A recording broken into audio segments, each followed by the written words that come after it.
Hello दोस्त, नमस्कार। आज संस्कृत में वाच्य लेकर आए हैं। वाच्य, जिसको अंग्रेजी में आप वॉइस कहते हैं। वॉइस इंग्लिश में ये वॉइस दो प्रकार के होते हैं, एक्टिव वॉइस, पैसिव वॉइस।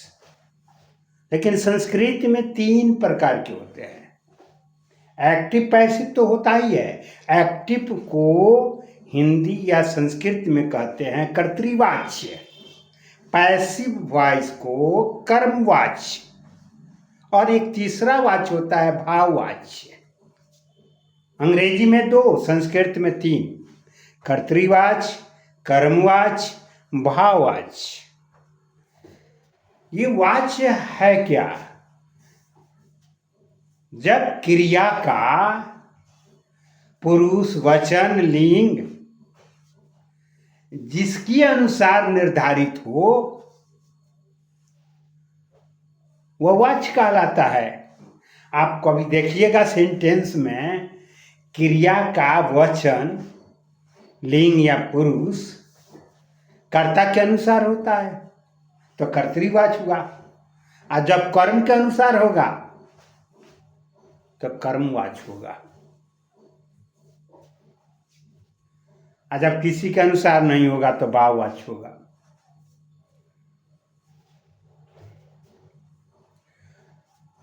तो वाच्य सीखने के लिए, यानी कर्तृवाच्य से कर्मवाच्य बनाने के लिए, एक्टिव टू पैसिव, कर्तृवाच्य से कर्मवाच्य बनाने के लिए कुछ सूची जो है आप याद कर लेंगे।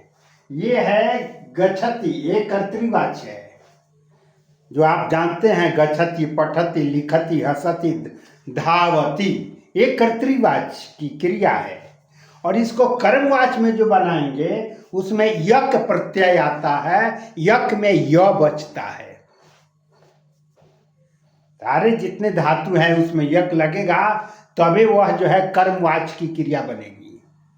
जैसे पठति में यक प्रत्यय लगाएंगे तब पठयते बनेगा, गच्छति में गम्यते बनेगा, लिखति में लिखयते बनेगा, धावति में धावयते बनेगा, पचति में पच्यते बनेगा, खेलति में खेलयते बनेगा, करोति, देखिए करोति बहुत इंपॉर्टेंट है।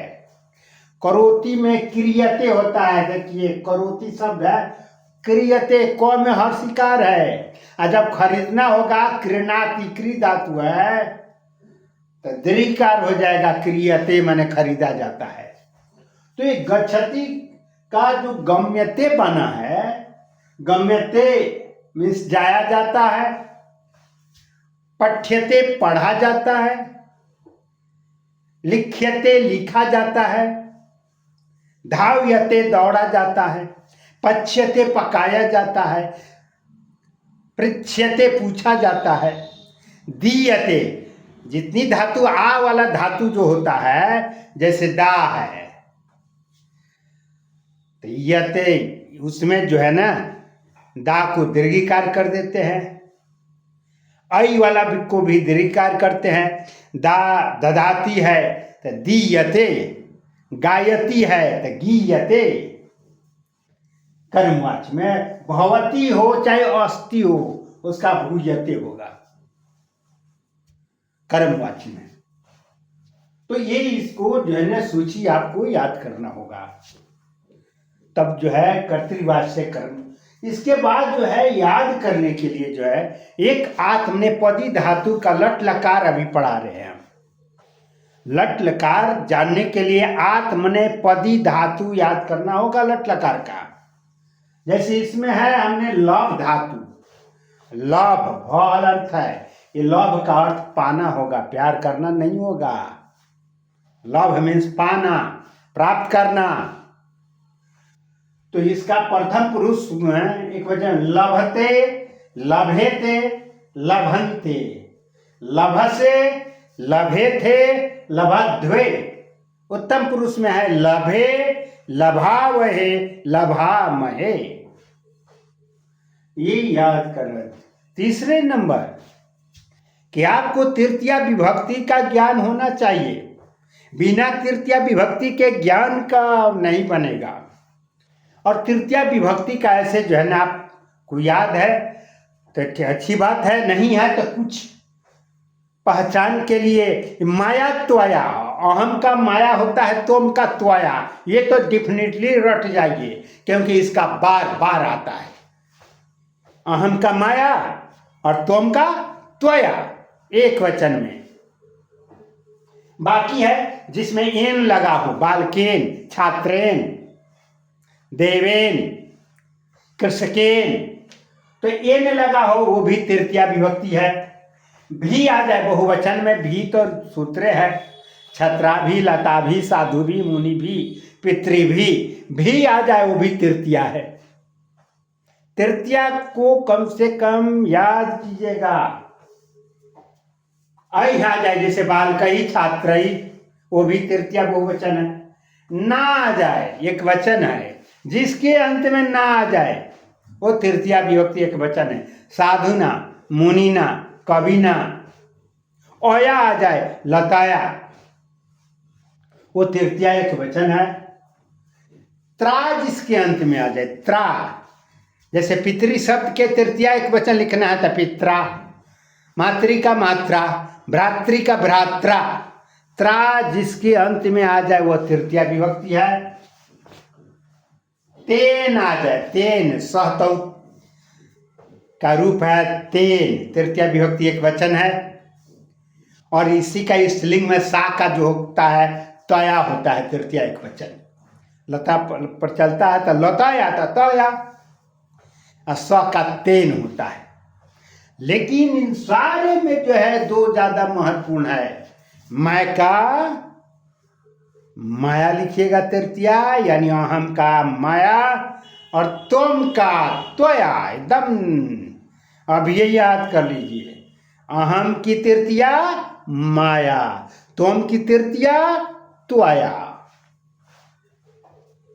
जब ये याद हो जाए, और लव धातु, लव धातु याद कीजिए, चाहे सेव धातु है, मैंने आत्मनेपदी धातु याद कर लीजिए। लव सेव याद करेंगे तो अच्छा रहेगा, सुविधा रहेगी, है ना। तृतीया विभक्ति की कम से कम पहचान जान लीजिए ना। लगाना तो आप ही की है, नहीं होता है तो पाँच छः शब्द रूप का केवल तृतीया विभक्ति रट जाइए। प्रथमा तृतीया, प्रथमा से तृतीया तक रट जाइए, काम करेगा। जैसे बालका बालकौ बालका, बालकम बालकौ बालकान, बालकेन बालकाभ्याम बालकई, उसी तरह लता का रट जाइए। लता लते लता, लताम लते लता, लताया लताभ्याम लता भी, ऐसे ही रट जाइए।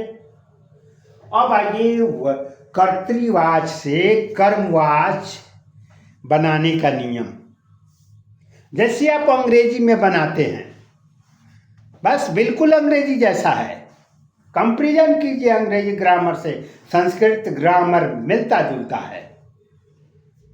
अंग्रेजी में जो है देखिए, आपने एक अंग्रेजी का उदाहरण है, Ram reads a book, Ram reads a book. आप क्या करते हैं कि ऑब्जेक्ट को सब्जेक्ट की जगह रखते हैं। ये बुक है या राम सब्जेक्ट है, आपने ये बुक को राम की जगह रख दिया, ये बुक।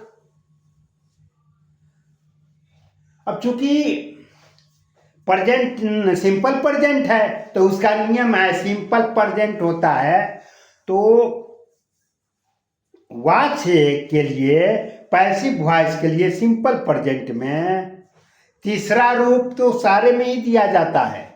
तो सिंपल प्रेजेंट में एम इजार लगाकर तीसरा रूप दिया जाता है, तो वही हुआ, ए बुक, इज लगाया, रीड का तीसरा रूप दे दिया, रेड।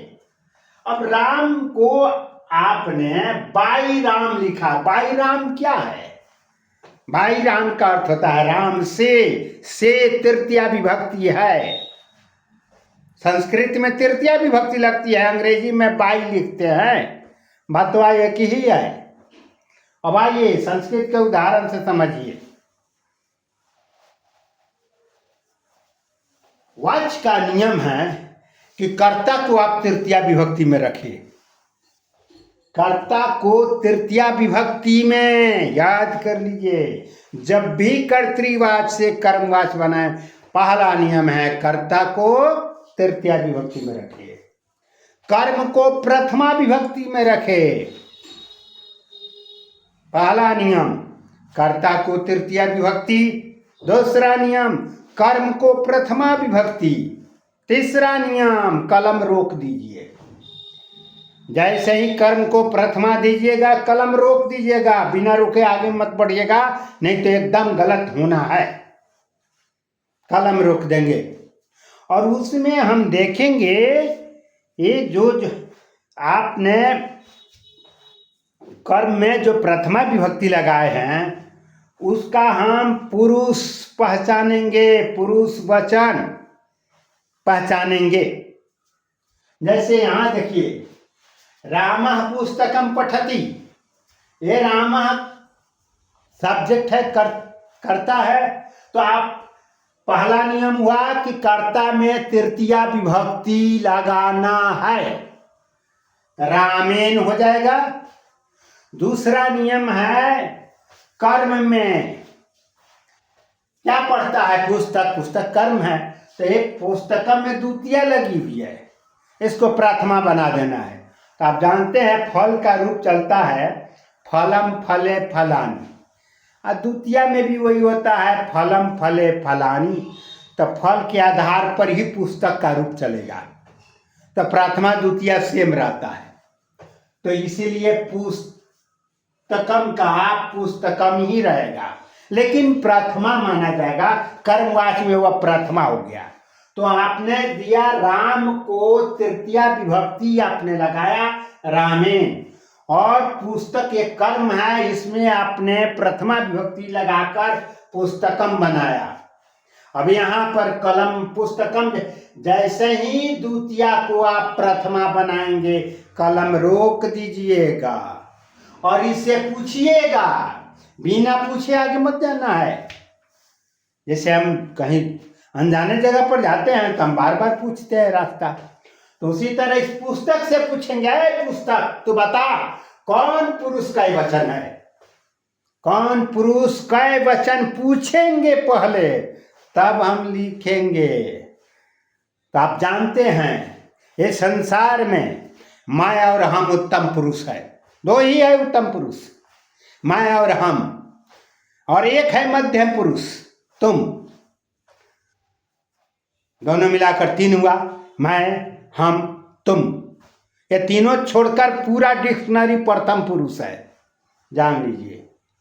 मैं और हम उत्तम पुरुष, तुम मध्यम पुरुष, बाकी पूरा डिक्शनरी प्रथम पुरुष। यहां देखिए, तो ये पुस्तक प्रथम पुरुष हो जाएगा, लेकिन वचन भी निर्धारित कीजिएगा। कै वचन है, पुस्तकम एक वचन है।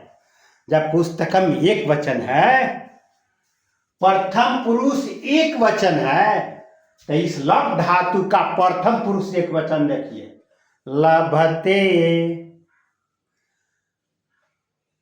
तो इसका हो जाएगा पठ्यते, रामेन पुस्तकम पठ्यते, राम के द्वारा पुस्तक पढ़ी जाती है। तो ऐसे आप पहले याद भी कर, पठ्यते पढ़ा जाता है, लिख्यते लिखा जाता है, धाव्यते दौड़ा जाता है, खेल्यते खेला जाता है, ऐसे भी आप रट सकते हैं। यही पे है, दूसरे में थोड़ा फर्क समझिए। ये देखिए, राम पुस्तकानि पठति, ये पुस्तक ने बहुत पुस्तक पढ़ता है, तो राम का अपने तृतीया बनाइए, पहला नियम तृतीया बनाइए रामेन। दूसरा, ये पुस्तकानि जो है ये कर्म है, यहाँ पर इसको द्वितीया विभक्ति है, तो द्वितीया विभक्ति को प्रथमा बना दीजिए, तो पुस्तकानि का प्रथमा पुस्तकानीय होता है। तो रामः पुस्तकानि, अब जैसे ही द्वितीया को प्रथमा बनाइए कलम रोक दीजिए और इससे पूछिए पुस्तकानि से, है पुस्तकानि कौन पुरुष का वचन है, जल्दी बता। तो पुस्तकानि बताएगा कि हम प्रथम पुरुष बहुवचन हैं, प्रथम पुरुष बहुवचन बताएगा, तो क्रिया प्रथम पुरुष बहुवचन का दे दीजिए। देखिए क्रिया प्रथम पुरुष बहुवचन में क्या है, लभन्ते है, तो लभन्ते है इसलिए पठ्यन्ते हुआ, पठ्यन्ते। एक और ध्यान देने की बात, जब कर्ता में आप तृतीया विभक्ति लगाएंगे तो उससे तृतीया विभक्ति लगा दीजिएगा, उससे नाता मत रखिएगा। नाता रखिएगा तो खाता खत्म हो जाएगा। जैसे आपने राम में तृतीया लगाया, रामेण हो गया, अब राम, ये समझिए कि रामेण अब ये वाक्य में नहीं है, अब हमको मतलब सिर्फ इससे रहेगा, पुस्तकम पठति, इसको प्रथमा देंगे और उसके अनुसार क्रिया देंगे। आगे उदाहरण से थोड़ा और समझेंगे। ये उदाहरण देखिए, इससे आपको क्लियर हो जाएगा। कहता है कि अहम त्वाम पश्यामि। अब अहम है मैं, त्वाम माने तुम्हें, पश्यामि देखता हूं, मैं तुम्हें देखता हूं। तो अहम का तृतीया क्या होगा, अहम का तृतीया माया, त्वम का तृतीया त्वया, याद रखिएगा। तो अहम है तो माया हमने दे दिया, जैसे ही माया दे दिया इससे नाता खत्म कीजिए। अब त्वाम का प्रथमा दीजिए, नियम है द्वितीया को प्रथमा दीजिए, यानी कर्म को कर्ता बनाइए।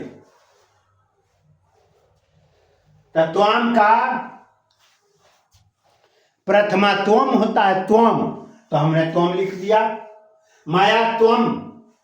अब यहां पर कलम फिर रोक दीजिए और त्वम से पूछिए, हे त्वम बता तू कौन पुरुष कै वचन है, त्वम कौन पुरुष कै वचन है, त्वम हमने पहले ही बता दिया है। इस संसार में मैं और हम उत्तम पुरुष एक ही गो है, त्वम, तुम हो चाहे तुम दोनों हो, तुम लगा रहना चाहिए, सब मध्यम पुरुष होगा।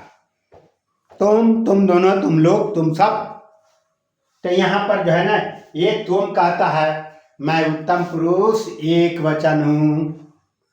जैसे ही तुम बोलेगा कि मैं उत्तम पुरुष एक वचन हूं, आप क्रिया जो है उत्तम पुरुष एक वचन में यहां पढ़ लीजिए, लभसे,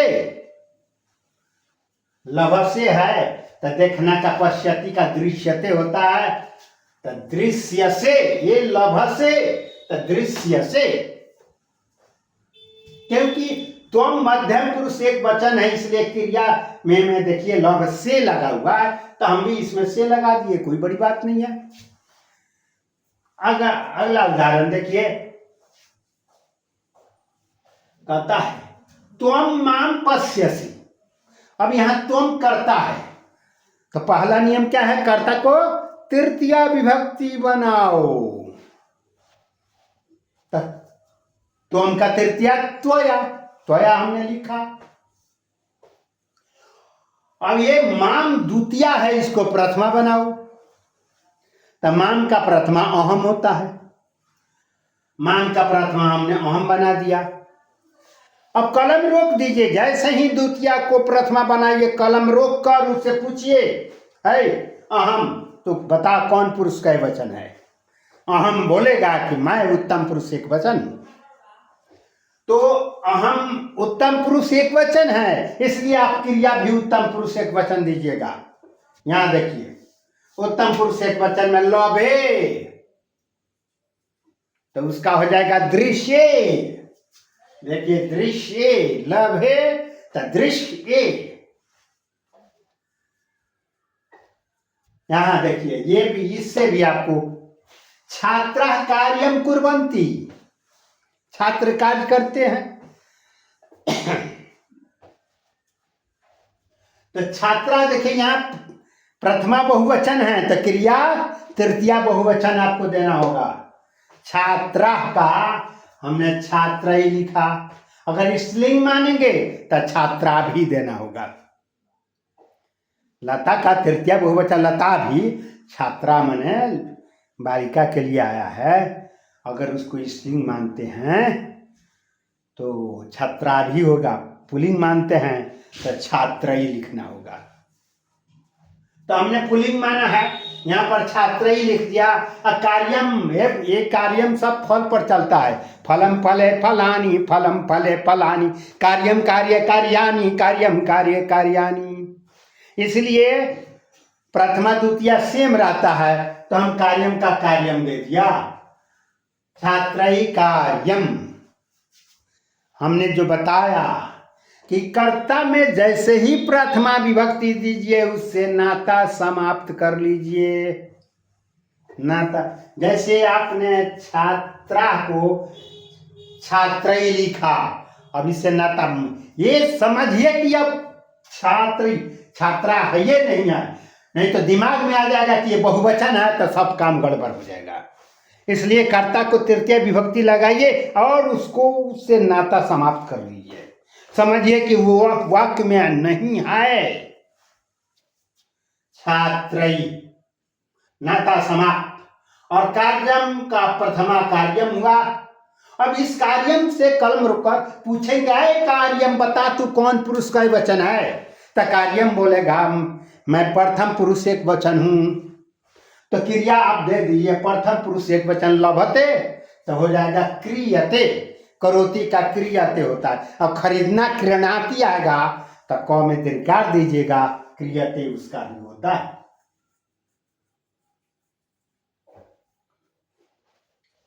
उसी तरह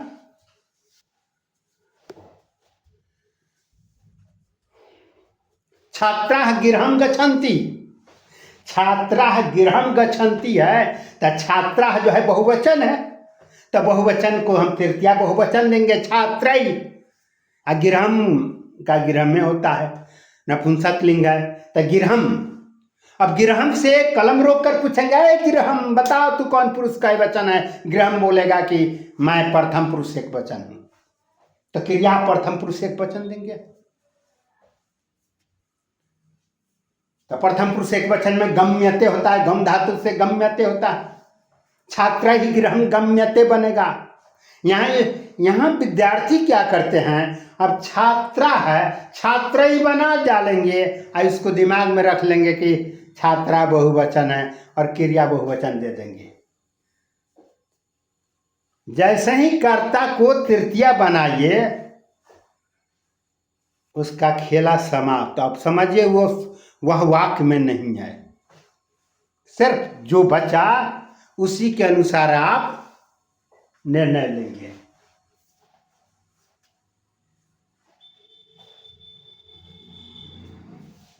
अब आगे देखें, ये रहा कर्तृवाच्य से कर्मवाच्य में। कभी कभी आप देखेंगे कि वाक्य में दो दो कर्म आ जाता है। जहां दो कर्म आते हैं उसको एक प्रधान कर्म कहा जाता है, एक गौण कर्म कहा जाता है। क्या से, अब कर्म पहचानने के लिए हमने आपको बताया था, क्रिया से क्या लगाकर प्रश्न कीजिए, क्या से उत्तर मिलेगा, वह प्रधान कर्म है। राम पुस्तक पढ़ता है, मान लीजिए, तो ये क्या पढ़ता है, पुस्तकम, तो ये कहीं भी रहेगा प्रधान कर्म रहेगा। अब देखिए कुछ है, जैसे दुह्याच पच अकथितम च सूत्र है, दुह्याच पच दंड, ये में आता है 16 द्विय कर्मक धातु आता है, तो उसके लिए नियम आता है। जैसे हमने एक क्वेश्चन दिया है कि रामम मोहनम प्रश्नम पृच्छति, राम मोहन से प्रश्न पूछता है। क्या पूछता है? तो प्रश्न पूछता है, तो प्रश्न हो गया प्रधान कर्म, मोहन से हो जाएगा गौण कर्म। तो जब दो कर्म आता है तो उसमें आप गौण कर्म में, गौण कर्म के जो द्वितीय विभक्ति है उसको प्रथमा बनाइएगा, प्रधान कर्म के द्वितीय को प्रथमा मत बनाइएगा। गौण कर्म के तो यहाँ जो है राम मोहन से प्रश्न पूछता है, क्या पूछता है? प्रश्न हो गया प्रधान कर्म, अब मोहनम है तो ये हो जाएगा गौण कर्म। इसीलिए इस गौण कर्म में वाच्य बनाइएगा तो इस प्रथमा लगाइएगा। रामेन मोहनम का प्रथमा मोहना, प्रश्नम अनुस्वार छूट गया है, प्रश्नम पृच्छते। उसी तरह ये देता है निर्धनः नृपम धनम याचते, निर्धन राजा से धन मांगता है। तो आप क्वेश्चन उठाइए क्या मांगता है, क्या का जवाब प्रधान कर्म में आता है। धन मांगता है तो धन प्रधान कर्म हुआ। और किससे मांगता है, राजा से मांगता है तो राजा जो है गौण कर्म है। तो यहाँ राजा शब्द में द्वितीय विभक्ति जो लगी हुई है उसको आप प्रथमा कीजिएगा। निर्धन तो निर्धन का तृतीया एक वचन होगा निर्धनेन। नृपम है तो उसकी प्रथमा विभक्ति एक वचन नृप होगा, निर्धनेन नृप। आइए धनम द्वितीया का द्वितीया ही रहेगा, धनम याच्यते, यते लगा देंगे। क्योंकि धनम प्रथम पुरुष एक वचन है इसलिए याच्यते लगाएंगे। मान लीजिए ये देखिए, अगर दूसरा उदाहरण है, अगर लिखा हो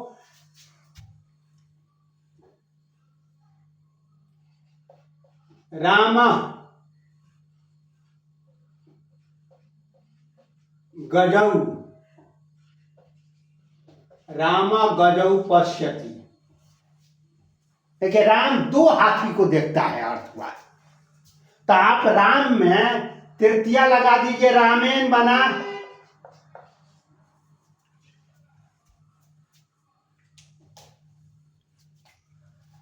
ये गजौ जो है ये कर्म है, द्वितीय विभक्ति द्विवचन है, तो इसका प्रथमा द्विवचन बना दीजिए।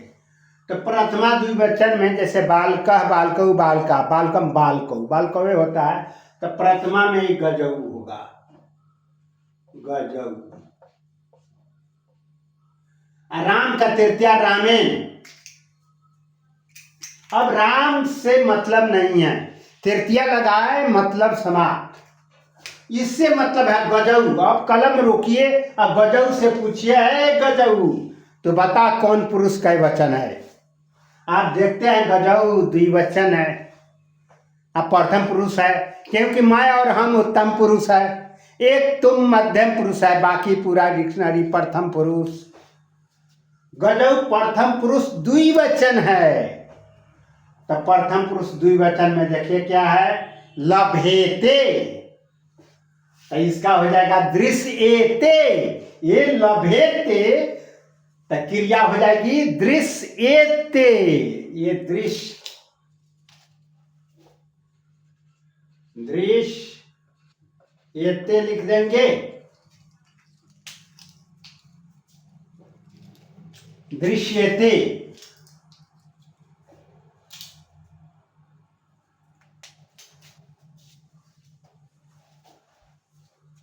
अब है भाववाच पर आ जाइए। भाववाच से इसमें कर्म नहीं रहता है, और अब करेगा तो अकर्मक कर्म में आ जाएगा। मान के चलिए कर्म नहीं रहता, मान लीजिए जैसे देखिए छात्रा गच्छन्ति, छात्र जाते हैं, छात्रा गच्छन्ति, छात्रा हसन्ति, इसमें कर्म है, जाते हैं नहीं, कोई कर्म नहीं है।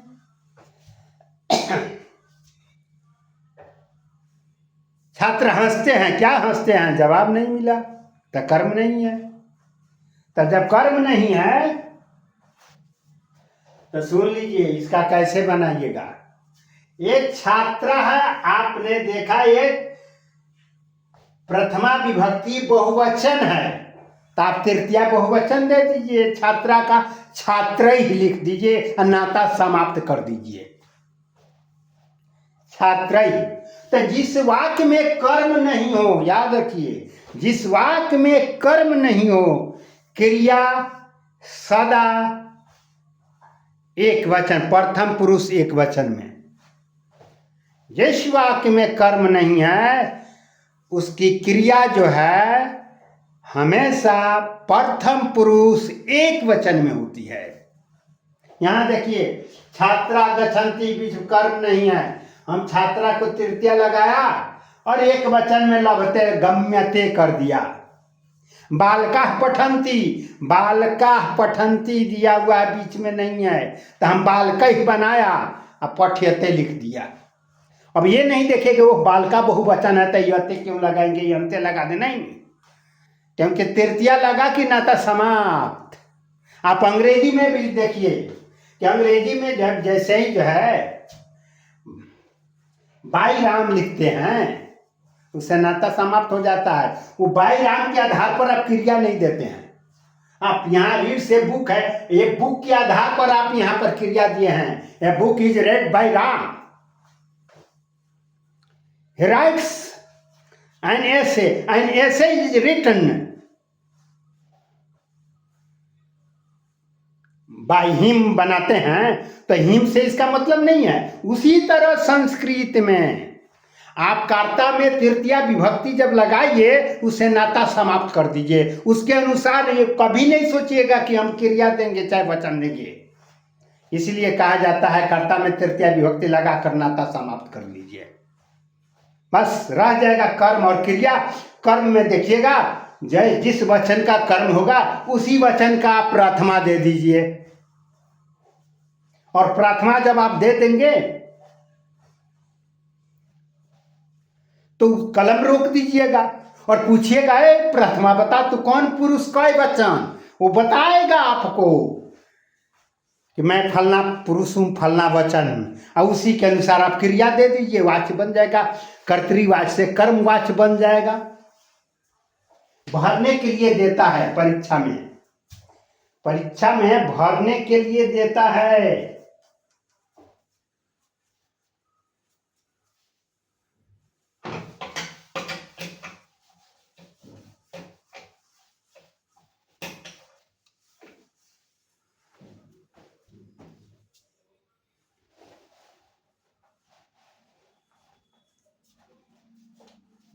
मान लीजिए ये रहेगा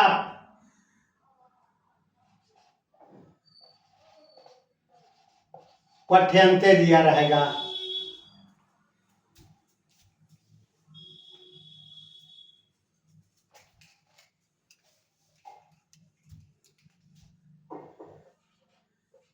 यहाँ रामेन दिया है, बीच में डैश है, यहाँ डैश है,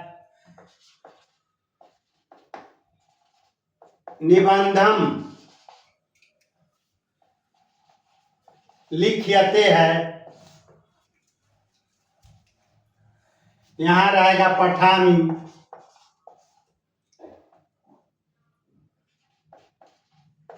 पाठम, यहाँ डैश है। इस पर देखिए, जब भरने के लिए दिए तो उसका नियम समझिए। नियम तो यही है लेकिन भरने वाला आसान है, एक 1.5 मिनट में उसको जो है आप ट्रिक समझ जाते हैं। जहां तृतीया रहेगा वाक्य में, यदि तृतीया विभक्ति है तो यते यंते अंत में अनिवार्य होगा। देख लीजिएगा, जहां भी तृतीया लिखा हुआ है वहां यते यंते रहेगा, और जहां यते यंते है वहां तृतीया अवश्य रहेगा। जहां तृतीया भी है, यते या यंते में है, तो बीच में प्रथमा रहेगी। यही नियम है। यते यंते है तो तृतीया अनिवार्य है, तृतीया है तो यते यंते अनिवार्य है, और बीच में प्रथमा विभक्ति रहेगी। तो यहाँ देखिए, यहाँ रामेन है, तृतीया है, तो लास्ट में क्या होगा, यते चाहे यंते होगा। तो यहाँ हमने यंते मिल गया, तो यंत बीच में भरना है। अब इसके अनुसार नहीं, ये तृतीया लग गया, इससे नाता खत्म। अब यहाँ देखिए यंते है तो यंते के अनुसार हम यहाँ देंगे, जो देगा ब्रैकेट में दिया रहेगा। तो ये बात जान लीजिए, यंते कब लगता है, जब आह चाहे आनी मानी नानी हो, आह या आनी मानी नानी हो वहीं अंत्य लगता है, दूसर जगह नहीं। या तो इसमें आह लगेगा या आनी मानी नानी वाला वर्ड आएगा। अगर पुस्तक है तो पुस्तकानी होगा, यंते।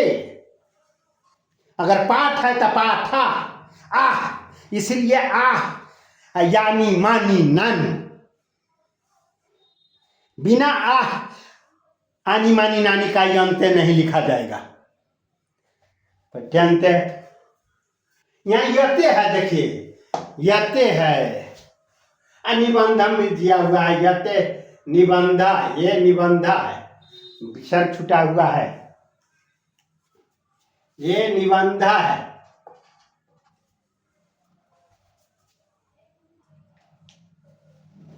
निबंधा तो आप लिखते हैं, यते है तो आप ये बता दिए। यते बिना तृतीया के आ ही नहीं सकता है, अब बिना तृतीया के यते नहीं, दोनों निवार्य है। यते रहेगा तृतीया दीजिए, तृतीया रहेगा यते दीजिए, यते या यंते, यही इसी का खेल है। तो आप यहाँ देख रहे हैं यते है, तो यहाँ जो भरने वाला तृतीया विभक्ति में जो होगा उस पर आप निशान लगाइएगा। अब कहिएगा कि तृतीया किस वचन में, तो कोई एक वचन में देगा, एक वचन दे चाहे बहुवचन देगा, लेकिन तृतीया रहेगा। बहुवचनों हो सकता है, द्विवचनों हो सकता है, एक वचनों हो सकता है, आपको तृतीया विभक्ति देना है। तो इसलिए यहाँ अगर रामेन है तो रामेन दीजिए, माया या हम माया है तो माया दे दीजिए, त्वया है तो त्वया दे दीजिए। त्वया जो है कब लग, ज़्यादातर में त्वया लगता है, आगे क्वेश्चन मार्क रहेगा तो त्वया रहता है, याद रखिएगा। त्वया वहीं भरिएगा जहाँ क्वेश्चन मार्क रहेगा। ये भरने वाले वाक्य के लिए बताते हैं कि जहाँ त्वया लिखना हो, क्वेश्चन मार्क है, वहाँ ही जो है रहता है। और ये इस वाक्य में पठानी है तो सिंपल वाक्य है, कर्तृवाक्य। आनी किसका मूल मंत्र है? अहम है। मूल मंत्र तो रट जाइए, अहम मूल मंत्र से ये क्वेश्चन निश्चित रहता है बोर्ड में। सीबीएसई वाले छात्र या बिहार बोर्ड वाले छात्र या TRE4 बीपीएससी कंपटीशन वाले छात्र या ऊंची कक्षाओं वाले के लिए जो है वाक्य महत्वपूर्ण है। इसलिए पठामी है तो अहम हो जाएगा, अहम पठामी। एक और उदाहरण आप देखें, मान लीजिए छात्रई है, ये छात्रई, यहाँ गजा, यहाँ डैश दे दिया, डैश में रहेगा दृश्यते, दृश्यन्ते,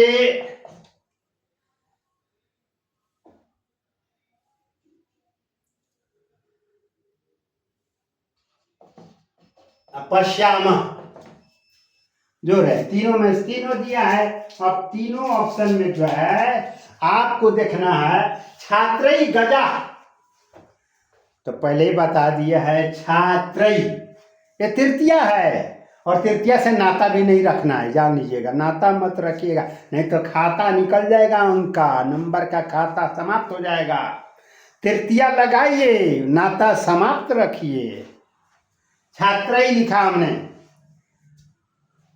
अब गजा है, आ है, तो अभी बताए जब आ हो चाहे आनी मानी नानी हो, यंते लगेगा। यंते कहाँ लगेगा? जब बीच में आह या आनी मानी नानी हो, वहीं यंते लगे। फलानी आननानी, तो छात्रई गजा, तो यहाँ पर यंते लगाएंगे तो दृश्यंते भरेंगे। छात्रई गजा दृश्यन्ते। अहम पुस्तकम पठामी इसका बनाना है, तो अहम का माया बना दीजिए। अहम का तृतीया विभक्ति एक वचन माया होता है, माया। और पुस्तक का प्रथमा, पुस्तकम का प्रथमा पुस्तकम ही होगा, तो अहम पुस्तकम। अब अहम को माया बनाया, उससे नाता समाप्त। और पुस्तकम देखेंगे, पुस्तकम से पूछेंगे आए पुस्तक बता तू कौन पुरुष का वचन है, पुस्तक बोलेगा कि हम प्रथम पुरुष एक वचन है, क्रिया प्रथम पुरुष एक वचन दीजिएगा, पठ्यते दे दीजिएगा।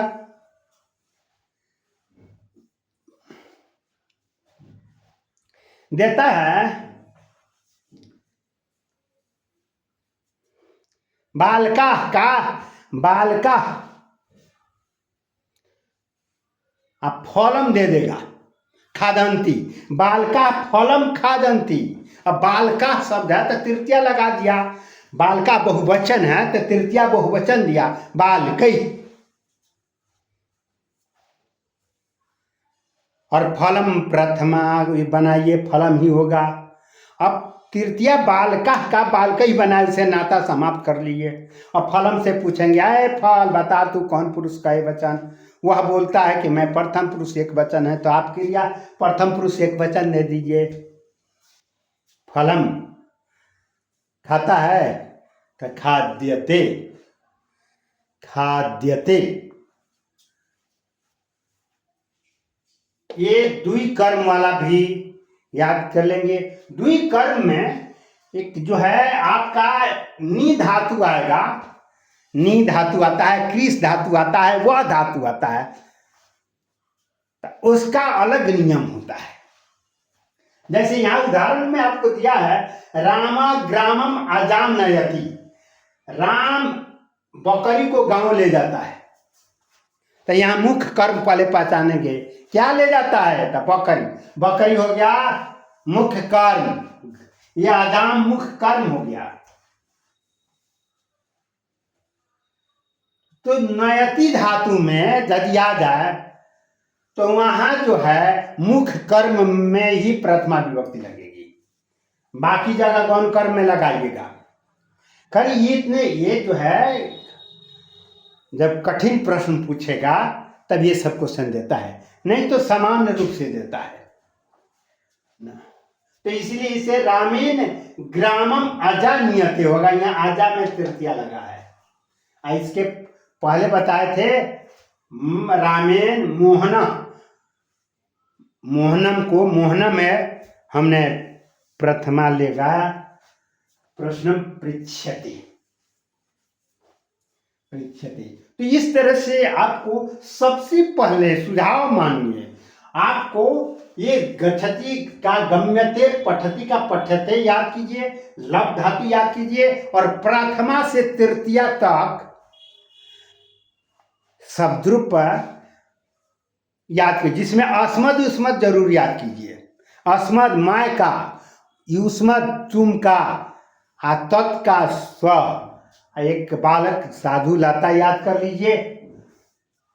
नहीं याद होता है तो कम से ये याद रखिए जिसके अंत में एन आ जाए, भी आ जाए, आई आ जाए, ना आ जाए, आया आ जाए, ता आ जाए, माया तो आया तेन, ये तृतीया है। तृतीया भरने के लिए तृतीया का पहचान होना नहीं चाहिए। मान लीजिए आप भरने के लिए जरा तृतीया नहीं पहचानेंगे, आप पठ्यंते दिया हुआ है तो मानना होगा कि हाँ तृतीया है तभी यते दिया हुआ है, क्योंकि बिना यते यंते का तृतीया नहीं होता, बिना तृतीया का यते यंते नहीं होता है। तो ये रहा आपका वाच्य। हाँ, वाच्य में लंग लकार है, भूतकाल है, चाहिए है, उसको जो है हम फिर कभी अगले क्लास में उसको हम पढ़ाएंगे, है ना। हाँ, आपसे रिक्वेस्ट है अगर पढ़ाई अच्छी लगे कृपया सब्सक्राइब लाइक जरूर कीजिए। धन्यवाद, धन्यवाद।